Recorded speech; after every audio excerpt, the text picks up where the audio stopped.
Welcome to a new episode of Essentials, the series where we try to understand the unrest in the West. In this episode, we will take on a book that was published in 1991, but is still very valuable. The book, Capitalism Against Capitalism, by French economist Michel Albert, provides a compelling exploration of two distinct forms of capitalism, the Rhineland model and the Anglo-Saxon model. Albert argues that these two systems are fundamentally different in their economic structures, social priorities, and long-term impacts on society. His book delves into the origins, characteristics, and consequences of these models, while also speculating on their future trajectory in the global economy. Albert begins by describing how the two models of capitalism emerged and evolved. The Rhineland model, named after the Rhineland region of Germany, has its roots in continental Europe and Japan. It developed in response to the need for economic stability and social cohesion after the devastation of World War II.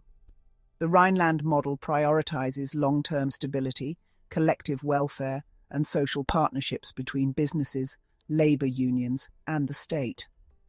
Its approach is consensus-driven, focusing on creating a balanced relationship between economic growth and social equity.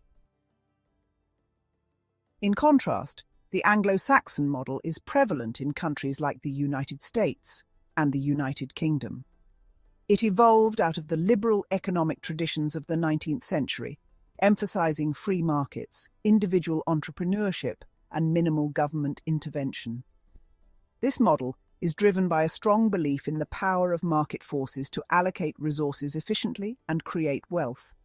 The focus is on maximizing shareholder value, often prioritizing short-term profits over long-term sustainability. Albert's analysis highlights several key differences between these models, including their approach to corporate governance, labor relations, and social policies. The Rhineland model emphasizes long-term stability and growth. Companies often have close relationships with banks, which provide patient capital for long-term investments. This model values sustainability and long-term strategic planning over short-term profitability. In the Anglo-Saxon model, companies are more dependent on stock markets for funding. This creates pressure to deliver immediate financial returns, pushing management to prioritize short-term profitability. Decisions are made with the primary goal of increasing shareholder value, often leading to frequent mergers, acquisitions, and restructuring to enhance efficiency and competitiveness. The Rhineland model sees labor as a critical partner in the economic process. Workers, unions, and employers engage in social dialogue to ensure stable employment conditions. This results in a more collaborative approach to workplace issues and a greater emphasis on employee welfare and job security. The Anglo-Saxon model adopts a more adversarial stance toward labor relations. Workers have less influence on corporate decisions, and employment is often characterized by greater flexibility. While this allows companies to adapt quickly to changing market conditions, it can also lead to greater job insecurity and wage inequality. In the Rhineland model, the state plays an active role in regulating the economy and providing a comprehensive social safety net. Public policies aim to reduce inequality and promote social stability through healthcare, education, and welfare programs. The Anglo-Saxon model favors a limited role for the state, believing that markets should operate freely. Social safety nets are less comprehensive, and individuals are expected to rely more on private services for healthcare, education, and retirement planning. Albert is careful not to portray one model as superior to the other. Instead, he explores the unique strengths and weaknesses of each system. Let's start with the strengths of the Rhineland model. It promotes social stability and reduces income inequality. By focusing on long-term goals and maintaining strong social welfare systems, the Rhineland model fosters a sense of social cohesion and inclusiveness. It encourages responsible corporate behavior and sustainability. Companies are more likely to invest in employee training, environmental protection, and research and development. The close collaboration between labor, business, and the state helps avoid disruptive industrial conflicts and maintains a stable economic environment. But the model has some weaknesses as well. Let's look at the weaknesses of the Rhineland model. The emphasis on consensus and stability can lead to inertia and resistance to change. This makes it more difficult for companies to adapt quickly to technological advancements and global competition.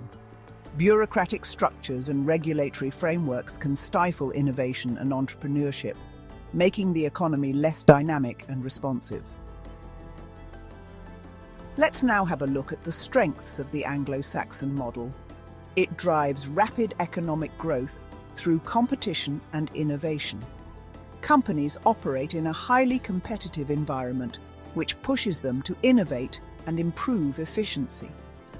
The flexible labor market allows businesses to respond quickly to changes in demand, making the economy more adaptable. The emphasis on individual entrepreneurship fosters a culture of risk-taking, which can lead to breakthrough innovations and high levels of economic dynamism. But, unfortunately, this model has some weaknesses as well. The main weaknesses of the Anglo-Saxon model, the focus on short-term profitability, can lead to instability and economic crises. Rapid financialization and speculative behavior create vulnerabilities in the financial system, as seen in the 2008 financial crisis. Income inequality and social exclusion are more pronounced. With less comprehensive social safety nets, those who fall behind are often left without support, leading to social tensions and political polarization. Albert argues in 1991 that the world is witnessing a clash between these two models of capitalism. After World War II, the Rhineland model flourished in Europe and Japan, resulting in high levels of economic stability and social harmony. However, in the 1980s and 1990s, the Anglo-Saxon model began to gain dominance, particularly with the rise of neoliberal policies under leaders like Ronald Reagan in the United States and Margaret Thatcher in the United Kingdom. Albert is concerned that the growing influence of the Anglo-Saxon model could undermine the social stability provided by the Rhineland model. The increasing focus on deregulation, privatization, and market liberalization may lead to short-term economic gains, but could also erode the social fabric of societies. He warns that if the Anglo-Saxon model becomes the global norm, it could result in greater social inequality, political instability, and economic crises. Albert does not suggest that one model should completely replace the other. Instead, he believes that both models have valuable aspects that can be integrated into a more balanced form of capitalism.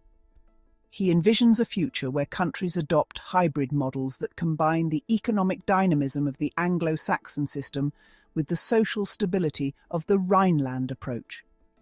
For example, countries could retain the competitive and innovative spirit of the Anglo-Saxon model while strengthening social protections and emphasizing long-term investments, as seen in the Rhineland model. Such a balanced approach could help mitigate the weaknesses of both models and create a more sustainable and inclusive form of capitalism. There is criticism on the book as well.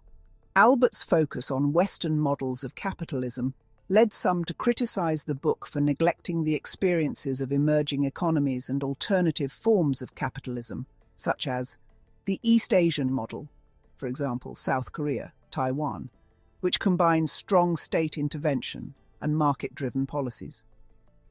Another example is the authoritarian capitalism seen in countries like China and Russia, where state control and market forces coexist in unique ways.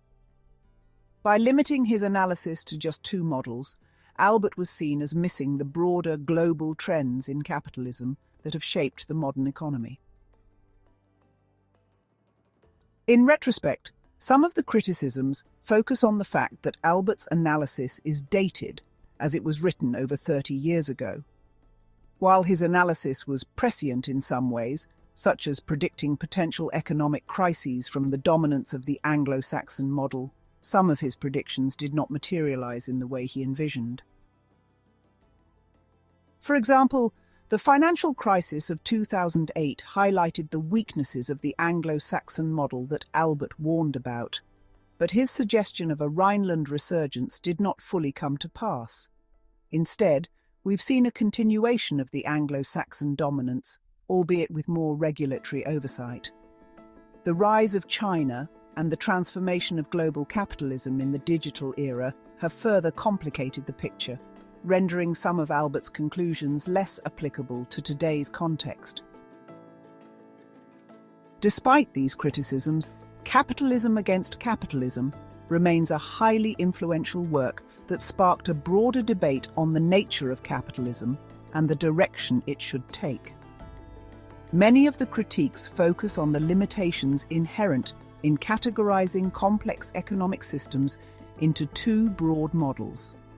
Nonetheless, Albert's core insights, such as the potential instability of the Anglo-Saxon model and the need for balance between market efficiency and social welfare, continue to resonate in discussions about the future of capitalism. This brings us to the end of this episode of Essentials. I hope it brought you some interesting insights. If you like this episode and would like to know more about the unrest in the West, just subscribe to the channel. Thank you for watching and hope to see you next time.